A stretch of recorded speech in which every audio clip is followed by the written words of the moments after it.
तो पूर्व मुख्यमंत्री कमलनाथ आज भारतीय जनता पार्टी ज्वाइन कर सकते हैं। उनके साथ उनके बेटे नकुलनाथ भी बीजेपी ज्वाइन कर सकते हैं। अभिजीत शाह भी भारतीय जनता पार्टी में शामिल हो सकते हैं। कमलनाथ के बहुत करीब माने जाते हैं अभिजीत शाह।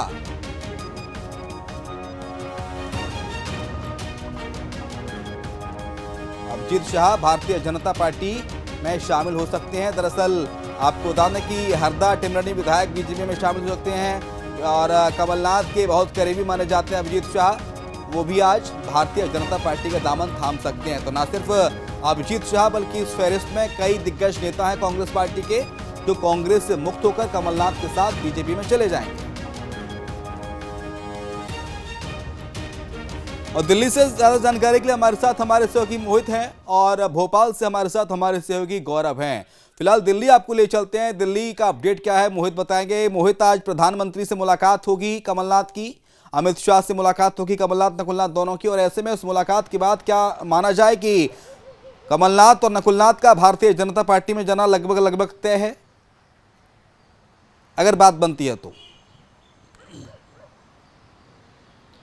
देखिए लगभग ये तय है कि कमलनाथ और उनके बेटे नकुलनाथ भारतीय जनता पार्टी का दामन थाम सकते हैं। जो हमारे सूत्र बता रहे हैं उसके मुताबिक सबसे पहले वो मुलाकात पार्टी अध्यक्ष से करेंगे, प्रधानमंत्री से करेंगे, अमित शाह से करेंगे, और मुलाकात के बाद ये कहा जा रहा है कि वो भारतीय जनता पार्टी का दामन थाम सकते हैं। लेकिन कमलनाथ की ओर से कोई औपचारिक इस पूरे मामले को लेकर कुछ कहा नहीं गया है। कमलनाथ से जब हमने बातचीत करने की कोशिश की थी तो उनका ये कहना था कि जो कुछ होगा आपको बता दिया जाएगा। लेकिन देखिए, एक और भारतीय जनता पार्टी में जा सकते हैं, लेकिन दूसरी ओर कांग्रेस के बड़े नेता उनको कांग्रेस का हवाला दे रहे हैं। ये कह रहे हैं कि आपका नाता जो है 40 साल पुराना है। आपको इंदिरा गांधी आपको पॉलिटिक्स में लेके आई थी। इंदिरा गांधी आपको अपना तीसरा बेटा कहती थी, और उस वक्त एक नारा भी देखिए चला था कि इंदिरा गांधी के दो हाथ, संजय गांधी और कमलनाथ। तो ये इस नारे का भी हवाला दिया जा रहा है और कहा जा रहा है कि कमलनाथ पार्टी छोड़ नहीं सकते हैं। लेकिन हमारे सूत्र बता रहे हैं कि स्क्रिप्ट जो है वो लिखी जा चुकी है और ये कहा जा रहा है कि कमलनाथ आज नहीं तो कल भारतीय जनता पार्टी में जा सकते हैं। बिल्कुल ठीक है। भोपाल में क्या हाल है, भोपाल के हाल बताएंगे हमारे सहयोगी गौरव। भोपाल में किस तरह से सियासी हलचल देखने को मिल रही है? क्योंकि सज्जन सिंह वर्मा का एक्सपर्ट पोस्ट सामने आया, कल उनका बयान सामने आया कि जहां कमलनाथ जाएंगे मैं वहीं जाऊंगा, और ऐसे बहुत सारे नेता होंगे, ना सिर्फ सज्जन सिंह वर्मा, जिनके राजनीतिक सफर की शुरुआत कमलनाथ के नेतृत्व में ही हुई थी। तो जहां उनका नेता जाएगा वहां पर कार्यकर्ता और जो बाकी विधायक हैं वो भी जाएंगे। और ऐसे कौन कौन से नाम हैं इस फहरिस्त में?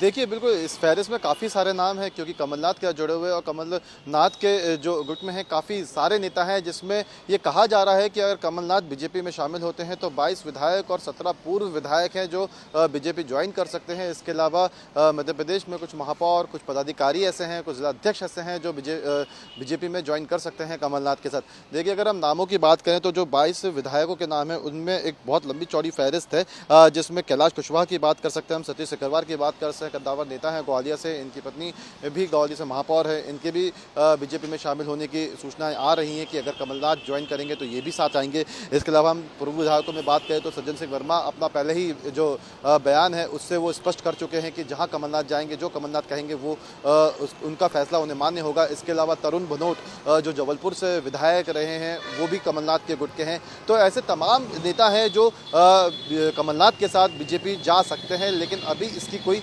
पुष्टि नहीं हुई है, क्योंकि देखिए कमलनाथ बीजेपी ज्वाइन करते हैं या नहीं करते हैं अभी ये भी साफ नहीं है, क्योंकि ये कहा जा रहा है कि नकुलनाथ बीजेपी ज्वाइन कर सकते हैं और कमलनाथ हो सकता है कि वो कांग्रेस से अपना इस्तीफा देकर संन्यास ले।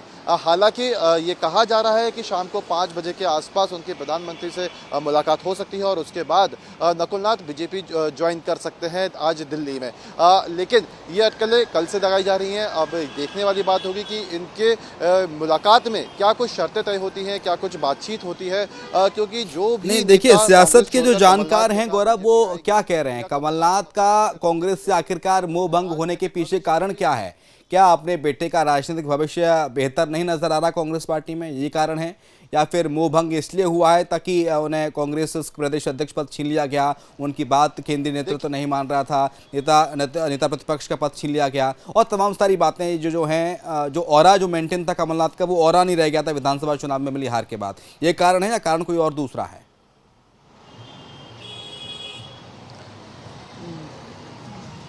देखिए कमलनाथ का जो ये फैसला है, इसमें सबसे प्रमुख कारण है उनके बेटे नकुलनाथ का राजनीतिक भविष्य है।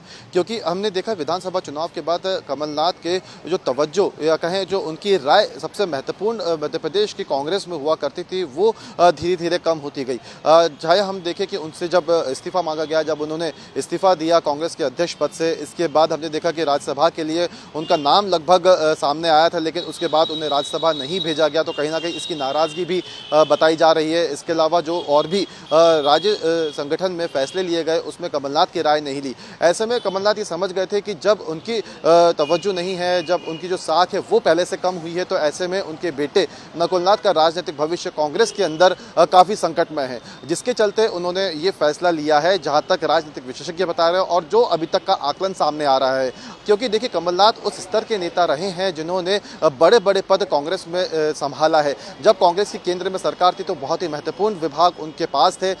संकट मोचक के रूप में कमलनाथ को जाना जाता था और उसी भूमिका को निभाते हुए वो मध्य प्रदेश की राजनीति में दाखिल हुए थे। मध्य प्रदेश में कांग्रेस को देखिए, अब राजनीति में तमाम सारी अटकलों का बाजार गर्म है। हालांकि लोग कयासबाजी कर रहे हैं कि आज शाम तक शपथ ले सकते हैं, मुलाकात हो जाएगी तो बात बनेगी तो जाएंगे, नहीं तो नहीं जाएंगे। लेकिन कानपुर में जन्मे कमलनाथ ने बिजनेस किया बंगाल में, कलकत्ता में, पढ़ाई की देहरादून में और राजनीतिक सफर की शुरुआत की मध्य प्रदेश में। 45 साल तक सांसद रहे छिंदवाड़ा से, 9 बार सांसद लगातार 45 साल तक। देश के गिने चुने नेताओं में शुमार कमलनाथ हैं जो लगातार 9 बार तक सांसद रहे हों किसी भी एक लोकसभा क्षेत्र से। छिंदवाड़ा की जनता ने भरपूर प्यार दिया, सब कुछ दिया तो कांग्रेस पार्टी ने दिया, सांसद का पद, मुख्यमंत्री का पद, यूपीए की सरकार में केंद्रीय मंत्री तक रहे। और ऐसे में कांग्रेस छोड़ देना कमलनाथ का, ये कई लोगों की बात गले नहीं उतर रही है। लोग कह रहे हैं कि साहब क्या कमी छोड़ी थी कांग्रेस पार्टी ने, आखिर ऐसी कौन सी कमी रह गई जो कमलनाथ को नहीं दी गई हो, और कौन सी डिजायर थी? देखिए बिल्कुल बहुत आपने महत्वपूर्ण सवाल किया है। कांग्रेस पार्टी के गद्दार नेताओं में से एक कमलनाथ रहे हैं। क्राइसिस मैनेजर के तौर पे उनको हमेशा देखा गया है। इंदिरा गांधी उनको पॉलिटिक्स में लेके आई थी। 1980 में पहली बार वो छिंदवाड़ा से लोकसभा चुनाव जीत कर आए थे और उस वक्त इंदिरा गांधी ने छिंदवाड़ा में कहा था कि कमल मेरा तीसरा बेटा है। आप ये अंदाज़ा लगा सकते हैं कि उस वक्त की बड़ी नेत्री जब आपको ये कह रही कि कमल मेरा तीसरा बेटा है। संजय गांधी को वो दोस्त थे, 9 बार लगातार वो जो है संसद में चुन कर आए। और राहुल गांधी और जो ये आज के दौर में कहा जा रहा है कि पुराने नेताओं का एक जो है एक जमघट हुआ करता था और एक एक करके पुराने नेता पार्टी से दूर हो रहे हैं। ये भी कहा जा रहा है कि पुराने नेताओं में और राहुल गांधी में सामंजस्य उस रूप में नहीं है जिस रूप में होना चाहिए था। लेकिन यहाँ पे अगर हम बात कमलनाथ की करें तो कमलनाथ को पार्टी ने बहुत कुछ दिया, उनको मुख्यमंत्री बनाया। जब यूपीए की सरकार थी तो वो मंत्री भी थे, लेकिन जब सरकार चली गई, ज्योतिरादित्य सिंधिया जब पार्टी छोड़कर दूसरी पार्टी में चले गए तो आरोप लगा कि सामंजस्य कमलनाथ और दिग्विजय सिंह मध्य प्रदेश के भीतर सिंधिया के साथ बैठा नहीं पाए। वो कहीं ना कहीं ये मामला चल रहा था, पार्टी आलाकमान को लगने लगा कि सिंधिया पार्टी में रह सकते थे। कमलनाथ पर उन्होंने आरोप लगाया था। उसके बाद कमलनाथ को एक बार फिर से मौका दिया गया। कमलनाथ ने पूरी जो है अपनी मनमानी की जो है मध्य प्रदेश विधानसभा चुनाव में, और वहाँ पर सब कुछ किया जो वो जो है उनको जो कर सकते थे। लेकिन इसके अलावा पार्टी आलाकमान लगातार ये कहती रही कि दिल्ली की भी सुनी जाए, लेकिन मध्य प्रदेश चुनाव में दिल्ली की नहीं सुनी गई। उसके बाद जब वहाँ पर कांग्रेस पार्टी हारती है, हारने के बाद पार्टी आलाकमान उनसे दूरी बनाना शुरू कर देती है और उनको अध्यक्ष पद से हटाकर जो है और नहीं उनको सीएलपी का लीडर वहाँ पे बनाया जाता है और वहाँ पे जीतू पटवारी, उमंग सिंगार को मौका दे दिया जाता है। उसके बाद से ही वो कहीं ना कहीं नाराज चल रहे थे। पिछले हफ्ते वो दिल्ली भी आए थे, सोनिया गांधी से उनकी मुलाकात भी हुई थी। उस वक्त उन्होंने सोनिया गांधी से राज्यसभा में जाने की इच्छा जताई और कहा कि मुझे राज्यसभा भेज दीजिए, मैं दिल्ली आना चाहता हूं। लेकिन सोनिया गांधी ने कोई जवाब नहीं दिया। उन्होंने कहा कि खरगे विल टेक डिसीजन, यानी खरगे जी फैसला इस पर करेंगे। और जब वहाँ पे देखिए खासतौर पे जब राज्यसभा की उम्मीदवारी की बात आई तो अशोक सिंह को वहाँ पे मौका दे दिया गया, इससे और ज़्यादा वो नाराज़ हो गए। और उसके बाद ये पटकथा स्क्रिप्ट जो है मुकम्मल तौर पर लिख दी गई और कि अब वो भारतीय जनता पार्टी का ही दामन थामेंगे। और आपको बता दें कि छिंदवाड़ा में उनका कार्यक्रम लगा था, कार्यक्रम वो छोड़कर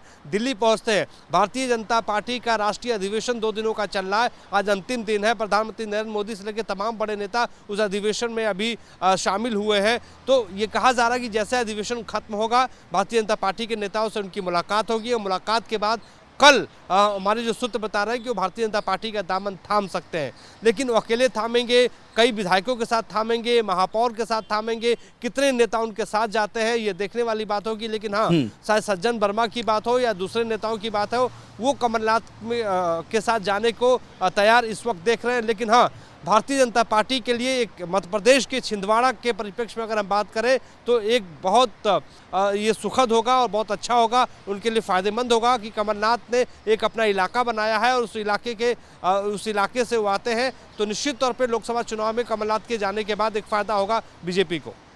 और जाहिर तौर पर देखिए बीजेपी को तो फायदा है, लेकिन नुकसान इसमें कांग्रेस पार्टी को भुगतना पड़ेगा, क्योंकि ये कहा जाता था, देखिए कमलनाथ कई राज्यों में कांग्रेस के लिए फंडिंग जुटाते थे, एक फंडिंग का मजबूत सोर्स थे कमलनाथ। ऐसी अंदर खाने में बातें चलती हैं और आर्थिक तौर पर भी और चुनाव के लिहाज से भी कांग्रेस को नुकसान ही है, फायदा कुछ नहीं है कमलनाथ के जाने से। मोहित,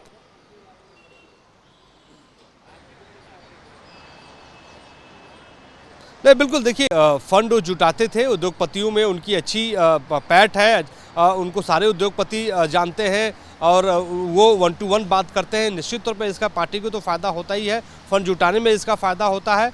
और आपको बता दें कि जब वो मुख्यमंत्री थे तो तमाम जो उस वक्त खबरें आती थी कि वो अगर इन्वेस्टमेंट की बात हो या मध्य प्रदेश में यूरिया के संकट की बात हो तो डायरेक्ट वो अपने उद्योगपति मित्रों से बात कर लेते थे और उस संकट का चुटकियों में जो है उसको छुटकारा दिला देते थे। उस वक्त ये बात सामने आती थी।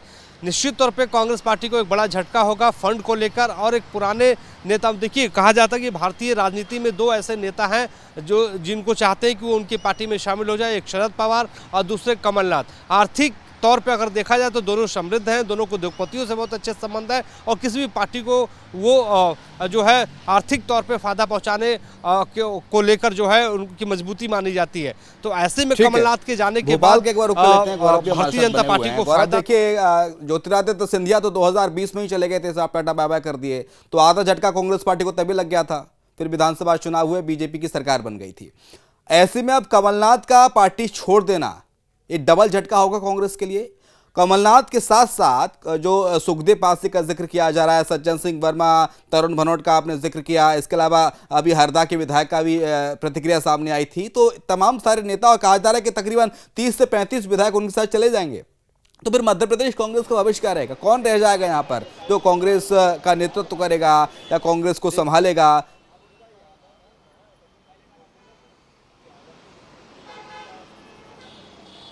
देखिए कांग्रेस का नेतृत्व कौन करेगा ये तो पार्टी पहले ही तय कर चुकी है, तभी उन्होंने जीतू पटवारी को मध्य प्रदेश कांग्रेस का अध्यक्ष बनाया।